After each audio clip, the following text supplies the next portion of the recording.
কচুর বড়া দেখে মনে পড়লো ছোটোবেলার কথা। ছোটোবেলা ঠাকুমার সঙ্গে কচু খেতে চলে যেতাম এবং বড় বড় জোক দেখে দৌড়ে চলে আসতাম। ঠাকুমা যখন কচুর বড়া কাটতো দেখে খুবই অবাক হতাম, কি করে এরকম স্প্রিংয়ের মতো কচুগুলো কেটে নেওয়া যায়। যাই হোক, তারপর আস্তে আস্তে আমি শিখে গেছি বড় হয়ে। তো আমার থেকে আমার শাশুড়ি মা খুব ভালো কচুর বড়া কাটতে পারেন, তাই আজ শাশুড়ি মার হাতে দেখাবো কিভাবে কচুর বড়া কাটতে হয়। তো প্রথমে কচুর খোসাগুলি ছাড়িয়ে নিতে হবে, তারপর এরকম বড়ার আকারে কচুগুলোকে টুকরো টুকরো করে কেটে নিতে হবে। তো এরকম এক সাইড থেকে প্রথমে কুচি কুচি করে কেটে নিতে হবে, খেয়াল রাখতে হবে যেন পুরোটা কেটে না যায়।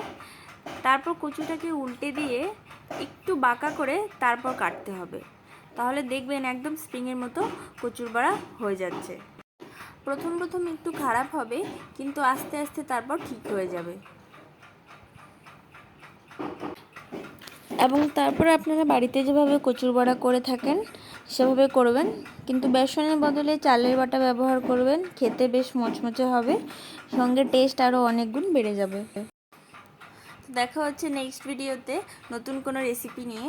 তো যদি আমার চ্যানেলটিতে নতুন হয়ে থাকেন, আমার চ্যানেলটিকে অবশ্যই সাবস্ক্রাইব করবেন এবং পাশে থাকা বেল আইকনটিকে ক্লিক করবেন।